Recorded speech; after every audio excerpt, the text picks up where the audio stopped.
Hello guys, for today's video, maglalagay nga pala kami ng net sa aming basketball ring. Eto nga pala yung kasama ko, ayan, may dala na siyang upuan.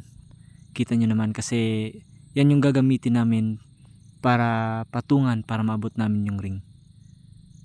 At ito na nga, malapit na kami sa aming basketball court. So, ito nga pala yung aming basketball court. Kita nyo naman, napakaganda. Ganyan talaga dito sa probinsya.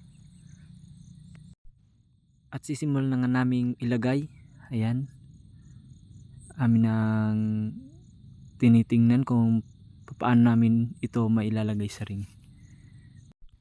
Dito nga pala kami naglalaro tuwing hapon, pang papawis at syempre para mag-enjoy rin. Yung net pala na ginamit namin dito ay in-order pa to ng aking kasama sa Shopee. Shoutout nga pala sa iyo, Jacob Herrero. Sumasakit na nga dito yung leg ko kakatingala, pero tiwala lang, matatapos din yan.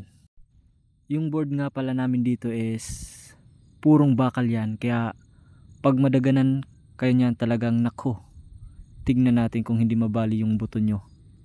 And nga yung kasama ko na dribble na ng bola kasi parang gusto na ata subukan. At ayan nga, susubukan muna namin kahit hindi pa tapos para makita namin kung pwede na. At ayan nga, sinusubukan na namin. Ayan. Wow, ang galing ng aking kasama. Ayan. Sige, pulutin mo. Ayan, tinitingnan ko nga kung pantay ba yung pakalagay namin ng net. Susubukan ko nga kung pwede nga talaga. Ayan. 3-point, pasok yan. Jordan Clarkson. Nako, pinapulot ako ng kasama ko. Yan, isa pa. Nako, mali ata ang pakalagay ng ring. Dapat pala inatras yan ng kaunti eh. Mukhang napatagal ata yung aming pag-testing dito ah.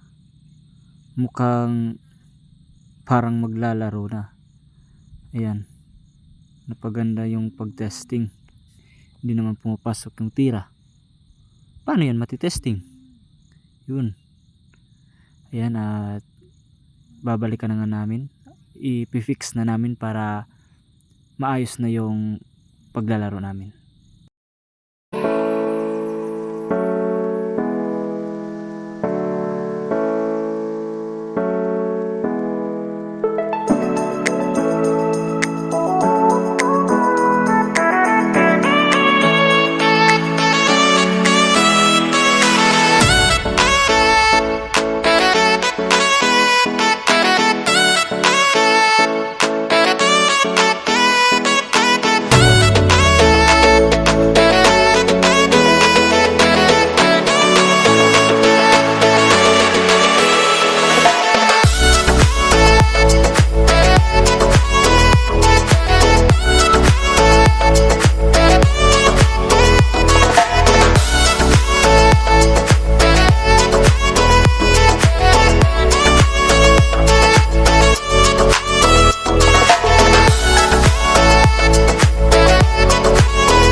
At ayun, tapos na nga na ilagay na namin yung net sa ring.